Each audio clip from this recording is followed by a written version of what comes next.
Disclaimer is in the description down below. Release that witch. Chapter 23. New source of power.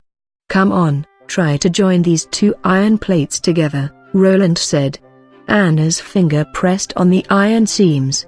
A flame was ejected from her finger, melting the interface at a speed visible to the eyes. Reduce the firepower and start again with the reverse side.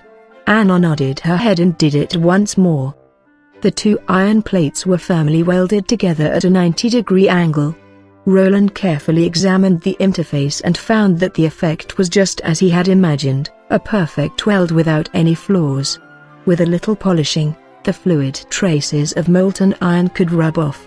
There was no difference with a modern welding technique.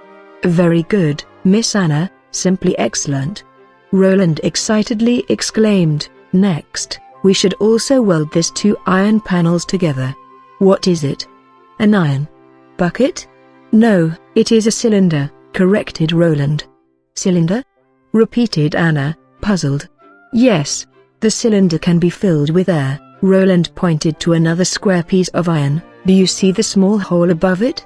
The air can enter the cylinder through that small hole, and push the piston. Well, and since the piston diameter is slightly smaller than the cylinder's diameter, it can move freely inside. Even the genius Anna, in front of so many unknown words, had question marks above her head. These cylinder, piston and so on, what do? They are needed for the purpose of manufacturing a machine that can move automatically. The steam engine brought the first industrial revolution. It was the driving force behind human development, completely replacing humans and animals in the workforce. It was a schematic diagram that each mechanic engineer was familiar with. To describe it in simple words, it was a larger version of a kettle. After boiling the water, the produced steam would be induced into the cylinder. There, it would push a piston that is connected to a pole. Like this, thermal energy was turned into mechanical energy. The principle was very simple, but it did not mean that it was easy to manufacture. Its difficulty laid in the sealing of the cylinder and piston, as well as the production of the gas pipeline. Without proper metal processing skills and only relying on manual forging, manufacturing a usable cylinder would only be a dream.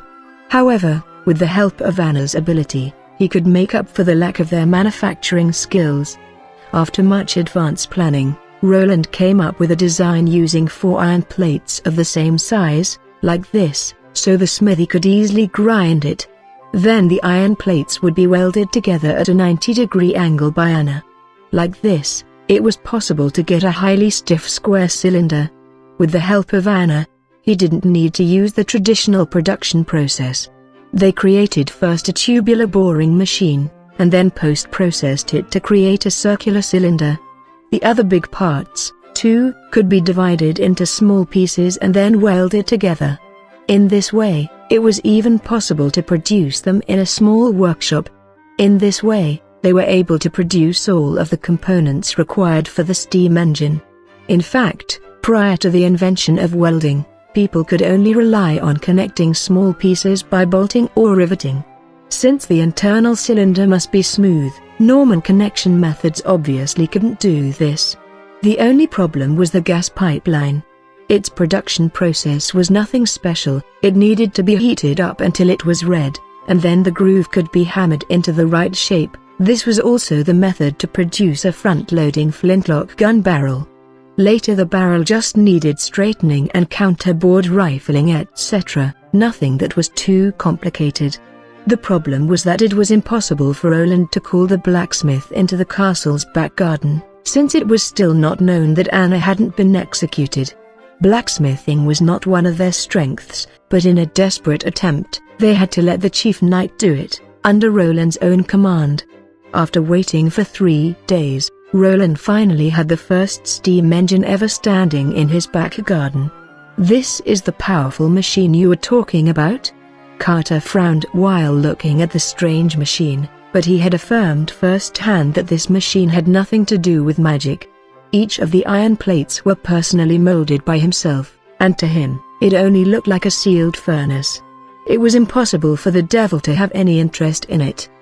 But how could it move a pile of lump iron upwards? It looked very clumsy and had no feet. Was it possible that it could fly? But in Roland's eyes, this seemingly simple machine exuded the beauty of the modern industry. Standing on the shoulders of giants, he naturally did not need to invent the new Cummins steam engine, or the Watt steam engine. Instead he built an improved steam engine. His first prototype was already a high-pressure steam engine with a dual connecting rod and a slide valve. To make it better than most of the original steam engines, the key laid in some of newer innovative ideas. Soon you will understand it. Roland poured a bucket of water into the steam room and told Anna to ignite the firewood. 10 minutes later, the water was at a rolling boil. Soon, a creaking sound could be heard from the cylinder. Roland knew it was the sound of the thermal expansion of the cylinder. The thin iron piston's expansion was far greater than the cylinder's, and it would eventually press firmly against the cylinder wall. "Isn't this a water boiler? I did not think it would really be a furnace," Carter muttered. When the cylinder was full of steam, an excited scene appeared. The piston rod began to push outwards, and when the motion was at its apex, another rod would pull the slide valves, allowing the steam to push the piston inwards again.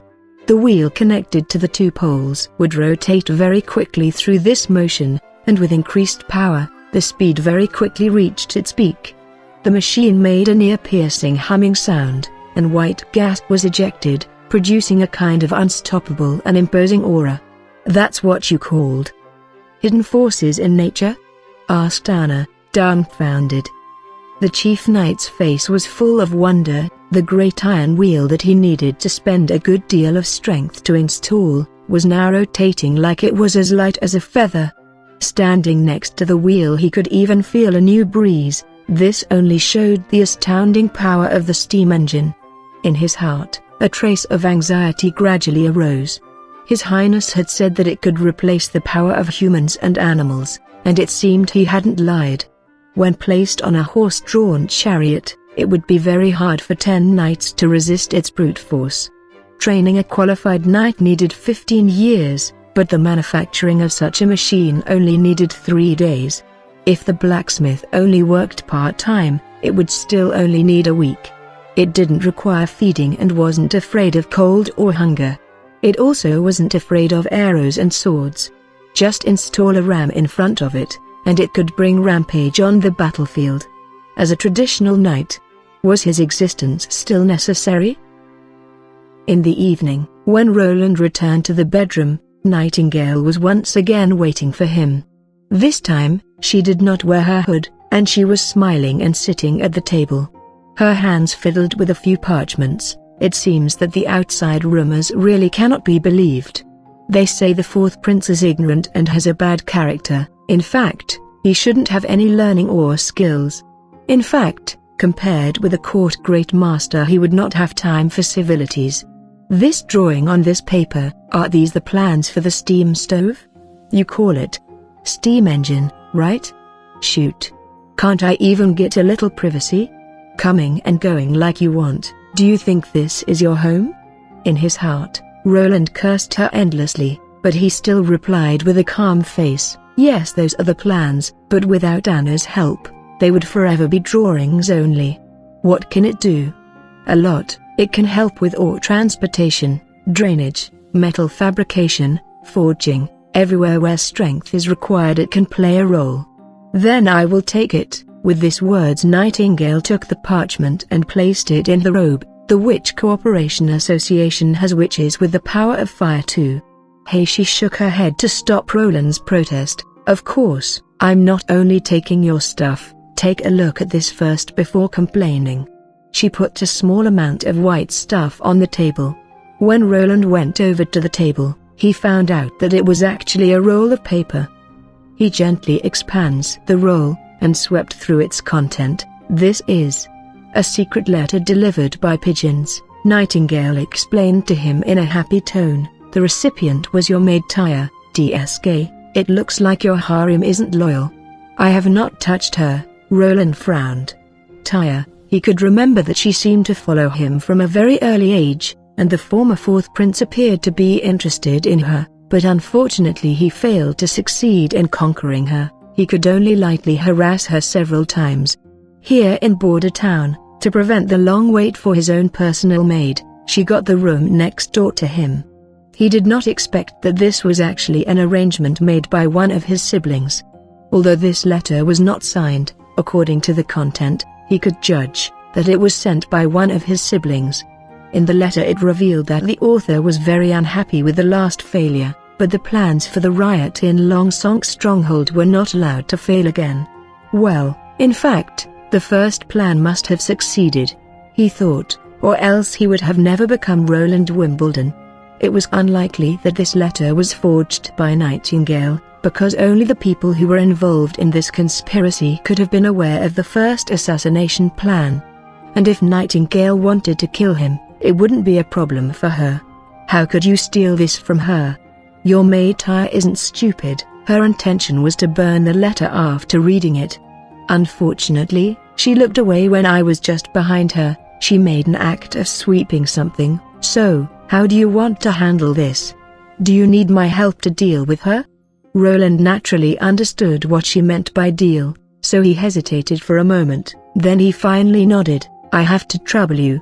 He did not have the confidence to do this kind of thing himself. If you can, ask her who the person in the dark is.